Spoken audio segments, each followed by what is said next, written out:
Hello, I'm Demi Ellie, the founder here at Ellie Strategies, and today I want to talk to you about the difference between cover letters and executive summaries. So whether a prospect has asked you to send over a proposal or maybe you have an RFP on your desk, odds are you've likely encountered recommendations to include a cover letter or executive summary in your proposal. And when you go to find out exactly what the difference is between the two of these, you might still be wondering, okay, but what exactly is the difference? When should I include them? And what should I be including within each of these types of documents? So while these two sections have many similarities, there are a few key differences between executive summaries and cover letters, including when and how you should use them. So let's take a look at each of these in a bit more detail so you can know exactly which one you should be including and when. So first up, what is the difference between a cover letter and an executive summary? So both the cover letter and the executive summary sit at the beginning of your proposal, and they should be short, concise sections, typically no more than a page, maybe 2 pages for a long proposal for an executive summary. So cover letters differ from executive summaries in that they are on company letterhead, and they're normally signed by a high-ranking official at your organization, such as maybe your CEO or the VP of sales or something similar to that. Because of this more personal format, cover letters are the perfect place for you to touch on any sort of personal relationship that you have with the customer and any key points that you want to show to the customer to show that you really understand their challenges.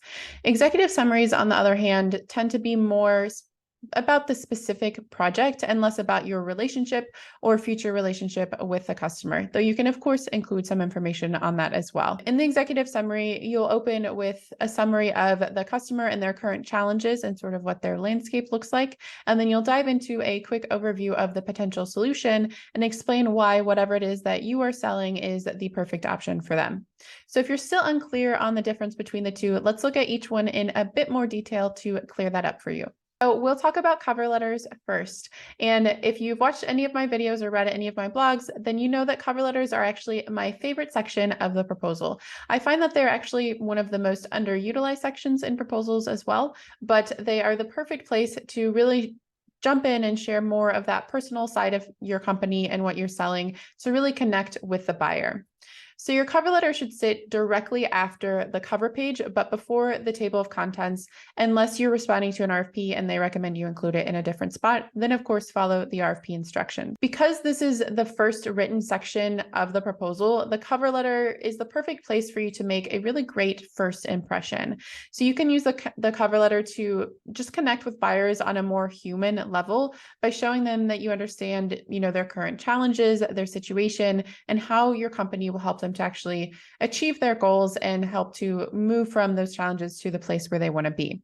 So for example, in your cover letter, if you say are the incumbent on a specific project, then in your cover letter, you might speak to maybe the number of years that you've worked with them, any results you've achieved on this project, maybe even your team who's worked with them, if they'll recognize your team, anything you can do to show that you understand the customer and that they should ideally continue to work with you. If you don't have an existing relationship with a customer, of course, there still are a lot of things you can include in the cover letter. So in this case, that's where I typically mention, any unique ways that you will actually support them, or any, specific things that's going to really help them to achieve their goals. So for example, if say you have a dedicated support person instead of a general help desk or an account manager, then you might introduce that person within your cover letter to add a bit more of a personal touch and show them like, hey, there's actually a real person you're going to be working with. We're going to give you this hands-on approach. And this is the type of relationship you can expect when working with us. So that's an example of something that you might do if you're not the incumbent, but you still want to have a bit more of a personal touch in your cover letter. So let's take a look at a few tips for writing better cover letters. First, make sure you think about your opening. One thing that I see a lot of companies do is they'll include what I call just like fluff language or language that is easily skimmed over that people often will skip. And that's something like opening with, we are pleased to present this proposal. Thank you for this opportunity, anything like that. That's really just like kind of placeholder text that's not really introducing them to your company or providing anything unique about either insights into the customer or into your company. So I personally recommend, instead of opening with something like that, Open with something that speaks to their current problems and their goals, because that's going to inspire them to actually read the content rather than skim. And it's going to hopefully help them to continue to read through your cover letter instead of skimming that whole section. So that's how I would recommend that you open your cover letter. You can also use formatting to your advantage. So just because it's a letter does not mean it needs to be, a letter like from the 1800s or something like that.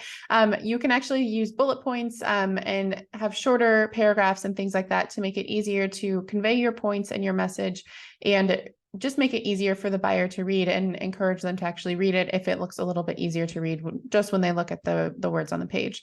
So definitely use formatting to your advantage.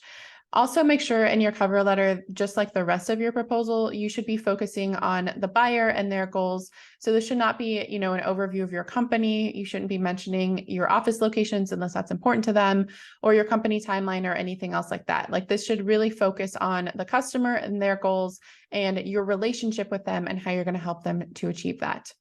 I also recommend that you end with a positive vision within your cover letter. So your last paragraph or sentence should ideally speak to what you hope to accomplish with them, and then the possibility of a long-term partnership or growing your partnership with them. So that's the way that I would recommend that you end your cover letter. Moving on to executive summaries. So the executive summary is the one section that pretty much everyone will read in your proposal if you are including an executive summary, which makes this a great place to share information related to the buyer's like hot button issues or anything that helped to persuade them to work with your company.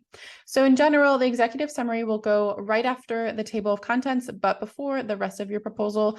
And it should be about 1, maybe 2 to 3 pages if you have like 100, 200 page proposal. However, if your proposal is shorter, say like 20 pages or less, then don't feel like you need to include an executive summary because it's a pretty short document. I actually only include executive summaries if I'm working on an RFP and they specifically ask for it, unless we're making a decision to include the executive summary for some other strategic purpose. So don't feel like you have to include an executive summary in every single proposal. I definitely have not, but if you want to, then you can of course do that as well. Executive summaries are typically about 5 paragraphs, I would say, and the first paragraph should focus on the current state of the customer or their challenge or something like that.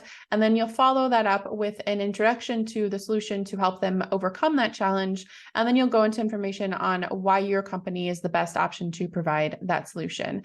Just like cover letters, make sure you end your executive summary on a positive note, and hopefully that will inspire them to continue to read through the rest of your proposal to actually get that positive outcome. Some tips for writing better executive summaries. So up first, we have include visuals, especially if you are selling a product, include a visual of that product in the executive summary. It doesn't have to be, a huge elaborate photo or graphic or anything like that. It can just be a small thing next to a paragraph, but ideally include some sort of visual so they get a feel of what it is that you're proposing. If you're not selling a product, you could maybe include your company logo, a photo of your team, anything that relates to those key points that you're including in your executive summary. I like to try to have about 1 sort of visual per page, and that includes the executive summary because it just gives your eyes a break and it makes it easier to read. So if possible, include some sort of visual in your executive summary. The other thing to note is do not include pricing in your executive summary. So unlike investor proposals or business plans, sales proposals typically do not have pricing in the executive summary, and that's not expected. Most of the time, the executive summary is going to be given overview of the solution and key points, and then pricing is going to be in the pricing section. And if you're responding to an RFP, then definitely do not include pricing in the executive summary unless they ask you to, because if you include it in a different section, you could be marked non-compliant, which you definitely do not want.